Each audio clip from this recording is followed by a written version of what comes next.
આજે આપણે બનાવશું ફરાળી મકેન. મકેન તો તમે બહુ બધા ખાધા હશે, પણ શું તમે ક્યારે ફરાળી મકેન ખાધા છે? હું તમારા માટે નવી જ રેસીપી લઈને આવી છું, જે ફટાફટ બની જાય છે, ક્રિસ્પી અને સાથે ટેસ્ટી પણ છે. તો ચાલો આપણે રેસીપી શરૂ કરીએ. રેસીપી પસંદ આવે તો લાઇક, શેર અને સબસ્ક્રાઈબ કરવાનું ભૂલતા નહીં. તો ફરાળી મકેન બનાવવા માટે આપણે અહીંયા 4 બાફેલા બટેટા લઈ લીધા છે, અને તેને આપણે ખમણીને રાખી દીધા છે. તો હવે આપણે આમાં 1 ચમચી રેડ પેપ્રિકા એડ કરવાના છે. અડધી ચમચી આપણે ઓરેગાનો એડ કરશું. અડધી ચમચી ચાટ મસાલો. ચપટી આપણે મરી પાવડર એડ કરશું. થોડાક લીલા સુધારેલા ધાણા એડ કરી દઈશું. અડધી ચમચી આમચૂર પાવડર લેશું. 2 ચમચી આપણે આમાં તપકીરનો લોટ એડ કરીશું. તમે આમાં ફરાળી ન બનાવે તો તમે કોર્નફ્લોર એડ કરીને બાળકો માટે પણ બનાવી શકો છો. અત્યારે આપણે ફરાળી બનાવીએ છીએ એટલે આપણે આમાં તપકીરનો લોટ એડ કર્યો છે. હવે આપણે આ બધું જ સરસ રીતે મિક્સ કરી લેવાનું છે. સ્વાદ પ્રમાણે નમક એડ કરવાનું છે. સોરી, નમક ભૂલાઈ ગયું હતું, તો નમક આપણે એડ કરી દઈએ. અને હવે આપણે બધું સરસ રીતે મિક્સ કરી લેવાનું છે. તો બધું જ આપણે સરસ રીતે મિક્સ કરી લીધું છે. તો હવે આપણે આના બોલ્સ બનાવી લઈશું. આમાં તમને જેવો આકાર ગમે એવો આકાર બનાવી શકો છો. સ્માઇલી બનાવી શકો છો, ગોળ આકાર બનાવી શકો છો, લંબગોળ, ચોરસ, કંઈ પણ આકાર આપી શકો છો. આપણે અત્યારે ગોળ આકારના બનાવીશું. તો સૌથી પહેલા આપણે હથેળીમાં તેલ લગાવીને આવી રીતે બંને હાથ ઘસી લેવાના છે. અને પછી આપણે થોડોક હાથમાં મસાલો લઈને આપણે જેવો શેપ ગમે એવો શેપ તમે આપી શકો છો. અને બટેટા બને તો હંમેશા ઠંડા જ લેવા, ગરમ બટેટા ના લેવા. તો આપણે આવી રીતે ગોલ શેપ દઈ દઈશું. તમે સ્માઇલી કરવા માંગતા હોય તો આવી રીતે ચિપકાવીને અંદર સ્માઇલ કરી દેવાની. તમને જેવો શેપ ગમે એવો શેપ તમે આપી શકો છો. તો આપણે એક ડીશમાં રાખી દઈશું. તમને જો હાથમાં ચીપકે એવું લાગે તો થોડોક તપકીરનો લોટ હાથમાં લગાવી દેવો. અને પછી થોડોક બોલ્સને ઉપર કવર કરી લેવો આવી રીતે.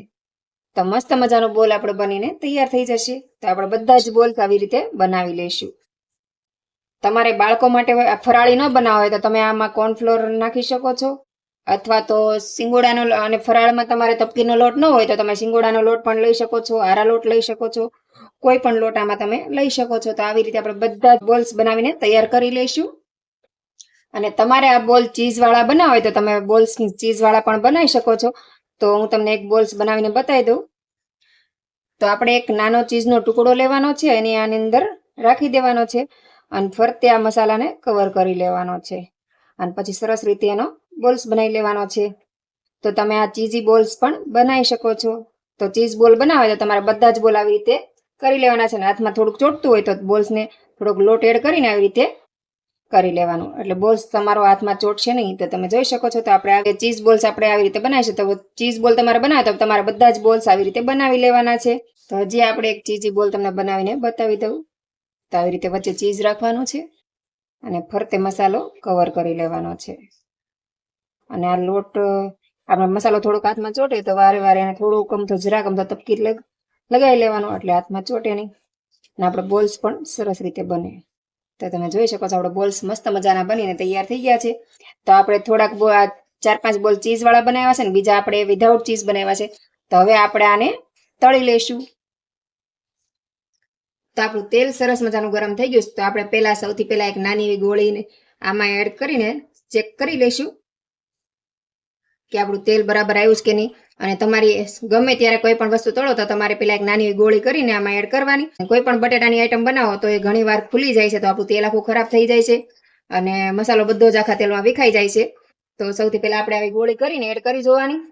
તો આપણી ગોળી ખુલતી નથી. તો આપણું એકદમ પરફેક્ટ બોલ્સ બન્યા છે. તો હવે આપણે આમાં જે આ બોલ્સ બનાવ્યા છે તે આપણે આમાં એક એક એડ કરી દઈશું. તો તમારે ધીમે ધીમે આમાં એક એક બોલ્સ એડ કરી દેવાના છે. અને ગેસની ફ્લેમ સાવ આપણે મીડિયમ રાખશું. ધીમી પણ નથી રાખવાની અને ફૂલ પણ નથી રાખવાની. તો મીડિયમ ગેસ પર આપણે આમાં બધા જ બોલ્સને તળી લેવાના છે. તો બધા જ બોલ્સ આપણે આવી રીતે આમાં એડ કરી દેવાના છે. ધીમા ગેસ પર આપણે આને તળી લઈશું. તેલમાં જેટલા સમાય એટલા આપણે આમાં મૂકી દેવાના છે. તો થોડી વાર આપણે આને હલાવવા નથી, એમનેમ જ આપણે તેલમાં ધીમી આંચ પર તળવા દેવાના છે. તો હવે આપણે આને ધીમેથી પલટાવી લેવાના છે. બહુ જલ્દી નથી કરવાની, આપણે આને ધીમેથી પલટાવવાના છે. નકર બોલ્સ છે ને ક્યારેક વિખાઈ જવાની પણ શક્યતા રહે. તો આપણે એને ધીમે ધીમે જ પલટાવી લેવાના છે બધા. અને એકદમ બ્રાઉન રંગના થાય ત્યાં સુધી આપણે એને તળવાના છે. ધીમા ગેસ પર તળશો અને બ્રાઉન રંગના કરશો તો તમારા બોલ્સ એકદમ સરસ ક્રિસ્પી બનવાના છે. ફૂલ ગેસ પર તમે તળશો તો બોલ્સ તમારા લાલ થઈ જશે અને ક્રિસ્પી પણ નહીં થાય. તો આપણે હંમેશા ધીમા ગેસ પર તળવાના છે, તેથી આપણા બોલ્સ ક્રિસ્પી પણ થશે અને અંદરથી સરસ રીતે બફાઈ જશે. આ બોલ્સ બનાવવામાં તમે કેપ્સિકમ, લીલા મરચા, લાલ મરચા એવું પણ નાખીને પીઝા બોલ્સ પણ બનાવી શકો છો. અત્યારે આપણે એકદમ સિમ્પલ બોલ્સ બનાવ્યા છે, ચીઝ બોલ્સ બનાવ્યા છે અને સિમ્પલ બોલ બનાવ્યા છે. તમે આવી જ રીતે પીઝા બોલ પણ બનાવી શકો છો. કેપ્સિકમ ને કાંદા ને એવું નાખી શકો છો. જો તમારે રેગ્યુલર બાળકો માટે બનાવવા હોય તો તમારે કાંદા, કેપ્સિકમ ને એવું નાખીને પીઝા બોલ્સ બનાવીને બાળકોને આપી શકો છો. ખૂબ સરસ અને ટેસ્ટી બને છે, તો એ પણ તમે બનાવી શકો છો. તો આપણા બોલ્સ હલકા બ્રાઉન થઈ ગયા છે, તો હજી આપણે આને થોડી વાર તળાવવા દઈશું. આ બોલ્સ તળવામાં તમારે 2 થી 3 મિનિટ લાગી શકે છે. અને આપણે આ બોલ્સ એકદમ પરફેક્ટ બન્યા છે. એકેય બોલ્સ આપણો ફૂલ્યો નથી, એનો મતલબ છે આપણે એકદમ પરફેક્ટ બન્યા છે. અને જો તમારે આવી રીતે પરફેક્ટ ન બને અને તમારો બોલ્સ ફૂલી જાય, ગોળી તમારી છૂટી પડી જવા લાગે, તો તમારે જો રેગ્યુલર બાળકો માટે બનાવતા તો કોર્નફ્લોરમાં જરાક ડીપ કરી લેવાના, એનું બેટર બનાવીને ડીપ કરીને પછી તળવાના. અને ફરાળી બનાવતા તો તમારે જે તપકીરનો લોટ હોય છે એમાં થોડુંક પાણી નાખીને એનું બેટર બનાવીને એમાં ડીપ કરીને પછી તળી લેવાના. તો તમારું ગોળી જરાય છૂટી નહીં પડે અને એકદમ પરફેક્ટ રીતે બની જશે. તો તમારે જરાય મૂંઝાવાની જરૂર નથી. તો તમારા એકદમ બોલ્સ આવી રીતે તૈયાર થઈ જશે. અને તમારે આમાં તીખાશની વધઘટ કરવી હોય તો પણ નાખી શકો છો. અને ગાર્લિક બોલ બનાવવા હોય તમારે તો તમે આમાં ગાર્લિક પણ એડ કરી શકો છો. તમને જેવો ટેસ્ટ ગમે એવો ટેસ્ટ તમે આને આપી શકો છો. તો આપણા બોલ્સ એકદમ સરસ રીતે ધીમા ગેસે તળાઈ રહ્યા છે. હવે બસ થોડી જ વારમાં આપણા બોલ્સ તૈયાર થઈ જશે. બોલ્સ એકદમ સરસ બ્રાઉન રંગના થઈ ગયા છે. તો હવે આપણા બોલ તૈયાર થઈ ગયા છે. તો હવે આપણે આને એક સર્વિંગ પ્લેટમાં કાઢી લઈશું. તો આવી રીતે આપણે તેલ નિતારીને બધા જ બોલ્સ કાઢી લઈશું.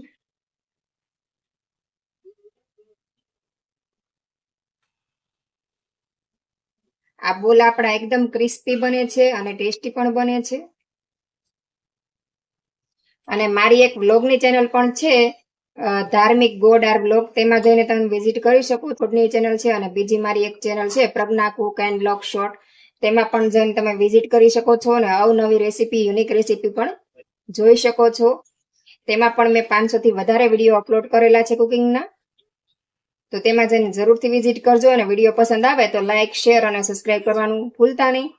તો આપણા બોલ્સ બધા જ બનીને તૈયાર થઈ ગયા છે. તો હવે આપણે આને સર્વ કરી લઈશું. તો તૈયાર છે આપણા એકદમ મસ્ત ટેસ્ટી ફરાળી ક્રિસ્પી બોલ. તો આપણા બોલ મસ્ત મજાના, તો આપણે આને સોસ અને માયોનીઝ સાથે સર્વ કર્યા છે. તો તૈયાર છે આપણા ફરાળી બોલ્સ. તો આ બોલ્સ તમે બનાવો, ખાઓ અને તમારો અનુભવ મારી સાથે શેર કરો. તો આ બોલ્સ ખાવામાં ખૂબ જ ટેસ્ટી છે અને ક્રિસ્પી પણ છે. તમે આ બોલ્સને રેગ્યુલર પણ બનાવી શકો છો, બાળકો માટે ટિફિનમાં પણ આપી શકો છો. આ બોલ્સ ખાવામાં અને બનાવવામાં ખૂબ ઈઝી છે. તો આવી રીતે આમાં ડીપ કરીને આપણે ખાવાનું છે. તો આપણે ચીઝી બોલ્સ પણ બનાવ્યા છે, એ પણ તમને ખોલીને બતાવી દઉં. તો તમે આવી રીતે ચીઝી બોલ પણ બનાવી શકો છો. તમે જોઈ શકો છો આપણા ચીઝી બોલ્સ. આમાં આપણે રેગ્યુલર ચીઝ નાખ્યું છે. આમાં તમે મોઝરેલા ચીઝ નાખો તો એ તમારે વધારે લાંબુ ખેંચવી તો લાંબુ થતું જાય એવું થાય. પણ આપણે આ ચીઝ નથી નાખ્યું, કેમ કે ચાવવામાં ખૂબ કેવડાવે છે અને બાળકો ચાવી નથી ખાતા અને પચવામાં પણ થોડું કેવડાવે છે. તો હંમેશા આપણે આ રેગ્યુલર ચીઝ વાપરવું બને શકે ત્યાં સુધી. તો તૈયાર છે આપણા મસ્ત મજાના મકેન ક્રિસ્પી બોલ્સ. તો આ બોલ્સ તમે એકવાર જરૂરથી ટ્રાય કરજો, ખૂબ સરસ બને છે. આ બોલ્સ તમે બનાવો, ખાઓ અને તમારો અનુભવ મારી સાથે શેર કરો. અને કોમેન્ટ કરીને મને જરૂરથી બતાવજો કે તમને મારી રેસીપી કેવી લાગી. જો તમને મારી રેસીપી પસંદ આવી હોય તો લાઇક, શેર અને સબસ્ક્રાઇબ કરવાનું ભૂલતા નહીં. ફરીથી મળશું એક નવા વિડીયો સાથે. જય હિન્દ, જય ભારત.